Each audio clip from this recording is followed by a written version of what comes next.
அரசியல் கட்சியில யாருமே கன்னு வச்சு அரசியல் கட்சியில் இருக்க வைக்க முடியாதுங்கண்ணா. இதெல்லாம் வாலண்டரி மெக்கானிசம். எங்களுடைய கை காசை செலவு பண்ணி நாங்க அரசியல் இருக்கோம். எங்களோட கேள்வி கேட்டீங்க பதில் சொல்றதுக்கு வெயிட் பண்ணணும். எல்லாருமே இங்க வந்து பப்ளிக்குக்காக வேலை பார்க்கிறோம்.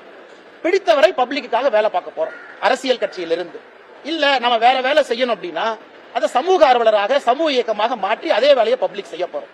அதான் அம்மா அவங்க கேட்ட கேள்விக்கு நேரடியா பதில் சொல்லிட்டேன். சுத்தி வளைச்சு இந்த கூட்டணி எப்படி அப்படின்னு சொல்லீங்கன்னா நான் எப்பவுமே நேரா பேசுறாள், எப்பவுமே பின்னாடி இருந்து நான் பேச மாட்டேன். இன்னும் நான் காத்திருப்பதற்கு தயார். பாரதிய ஜனதா கட்சியினுடைய தொண்டனாக பொறுத்திருப்போம், பார்ப்போம், என்ன நடக்கும் என்று அடுத்த சில மாதங்கள் கவனிப்போம். தமிழ்நாட்டுக்கு நல்லது நடக்கும் என்கின்ற ஒற்றை கருத்துல நிறைய பேர் ரிஸ்க் எடுத்திருக்கோம். நான் இல்ல, எத்தனையோ பேர். நான் ட்ரெடிஷனல் பொலிட்டீஷியன் கிடையாது. மாத்தி மாத்தி பேசுறதுக்கு மக்கள் அதை எதிர்பார்த்தாங்கன்னா ஐம் சாரி. நான் 20 வயசுலேயே கரைவேட்டி கட்டிட்டேன், 25 வயசுலேயே பூத் தலைவர் ஆயிட்டேன், 30 வயசுலேயே தலைவர் ஆயிட்டேன், 60 வயசு வரைக்கும் இருப்பேன். அந்த மாதிரி அரசியல் இல்ல. நான் 35 வயசுல வந்தேங்க, வேற இடத்துல இருந்து வந்த அரசியலுக்கு. ஆனால் எனக்கு மாத்தி பேசியெல்லாம் தெரியாது, சபநாகரிகம் எல்லாம் தெரியாது, இடத்துக்கு தகுந்த மாதிரி எல்லாம் பேச தெரியாது. இப்போதைக்கு என் வேலையை பார்க்கறேன். பத்திரிகை நண்பர்களை பார்க்கும்போது என் கருத்தை சொல்றேன். இன்னும் பொறுத்திருங்கள், சரியான நேரத்தில் நான் பேசுறேன். பதவி எதுக்கு நான் போடணும்? பதவி எல்லாம் வெங்காயம் மாதிரி நான் சொல்றேன். அது உரிச்சிங்கன்னா ஒண்ணுமே இருக்காது. என்ன பதவி போடுவாங்க அண்ணா? ஒரு நிமிஷம், என்ன பதவி போடுவாங்க?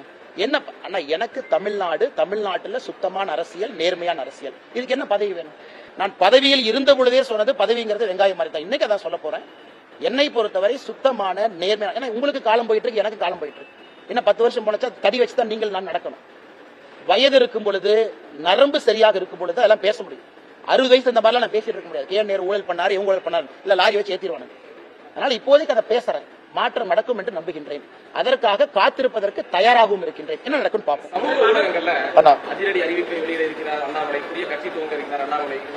ஏற்கனவே நான் சொன்னேங்கண்ணா, ஏற்கனவே சொன்னேன். நான் எங்கே இருந்து அரசியல் வரேன்னு பாருங்க.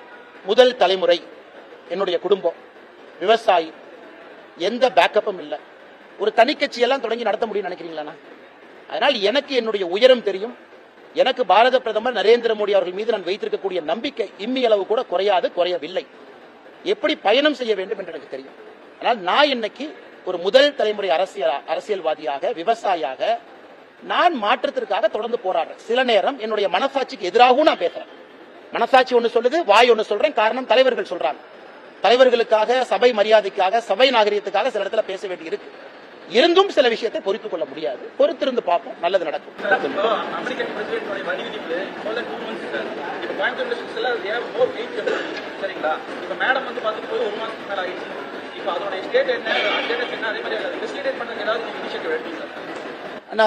நியாயமான கேள்விங்கன்னா, கோயம்புத்தூர் திருப்பூருக்கு வந்து பாதிப்பு அதிகம் தான், இல்லை என்று நாம் எங்கேயுமே மறுக்கல. அதே நேரத்தில் உங்களுக்கு தெரியும், நமக்கு இருக்கக்கூடிய சிக்கலை திரு பியூஷ் கோயல் அவர்கள் கொஞ்சம் கொஞ்சமா தீர்த்துக்கிட்டு இருக்கிறாங்க.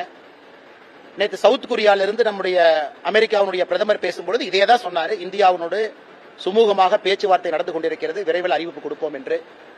பியூஷ் கோயல் அவர்களும் மிக கடுமையாக உழைத்துக் கொண்டிருக்கின்றார்கள். எனக்கு எல்லா நாடுகளும் படக்கூடிய அவஸ்தையை நீங்க பாக்குறீங்க. அதனால் நிச்சயமாக எனக்கு நம்பிக்கை இருக்கிறது.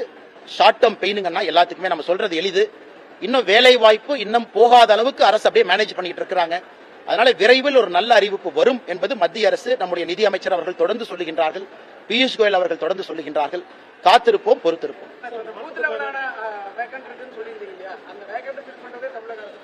ஆமாங்கண்ணா, அதாவது பூத் லெவல் ஆபீசர் BLO தமிழ்நாட்டில் இன்னைக்கு எலெக்ஷன் கமிஷன் கொடுத்திருக்கபடி 66,537 பூத்.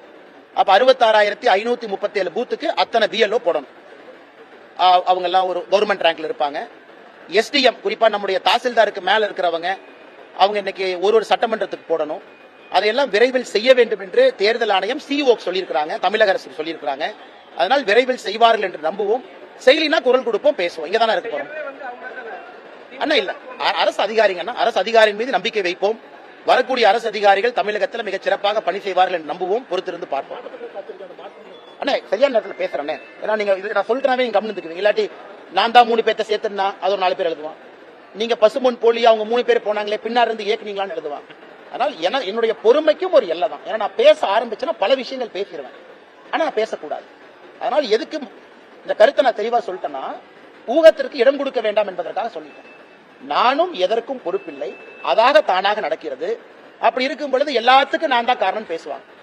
இன்னைக்கு நான் அதிமுகவை பத்தி பேசாம இருக்கேன். ஆனா அதிமுக இருக்கக்கூடிய எத்தனையோ தலைவர்கள் இன்னைக்கு என்னை தேடிட்டு தான் இருக்காங்க. ஆனாலும் அமித்ஷாஜி அவர்கள் நான் கொடுத்த வார்த்தைக்காக கட்டுப்பட்டு நிற்கிறேன். திரும்ப எனக்கு பேசுறதுக்கு எவ்வளவு நேரம் ஆகும்? 2 நிமிஷம் போதும். நான் கொடுத்த வார்த்தைக்காக அமைதியாக இருக்கின்றேன். ஒரு வார்த்தையை கொடுத்திருக்கேன், அதுக்காக அமைதியா இருக்கணும். ஆனால் என்னை பொறுத்தவரை எல்லோருக்குமே ஒரு லட்சுமண் ரேகா இருக்கு, எல்லோருக்குமே ஒரு எல்லை இருக்கு. அந்த எல்லையை கடக்க கூடாது என்று இருக்கின்றேன். காலம் வரும்போது நான் பேசுறேன். ஏன்னா கோயம்புத்தூர்ல இருந்து சென்னைக்கு பிளைட்ல போலாம், ட்ரெயின்ல போலாம், கார்ல போலாங்கன்னா பிளைட்ல போகும்போது அவர் வர்றாரு, பாக்குறேன். 2 முறை அவரை சந்திருக்கின்றேன். 2 முறை விமானத்துல தான் சந்திச்சிருக்கிறேன். ஏற்கனவே சொன்னேன், அன்னை கடந்த முறை தூங்கிட்டாரு, நான் முழிச்சிருந்தேன். அப்புறம் வரும்போது அண்ணன் எந்திரிச்சு வெளியே வந்தாங்க. எதுவுமே பேசுறதுக்கான வாய்ப்பு இல்லை, ஜெனரலா தான் பேசணும். அவருடைய அரசியல் வாழ்க்கை அவருடையது, என்னுடைய அரசியல்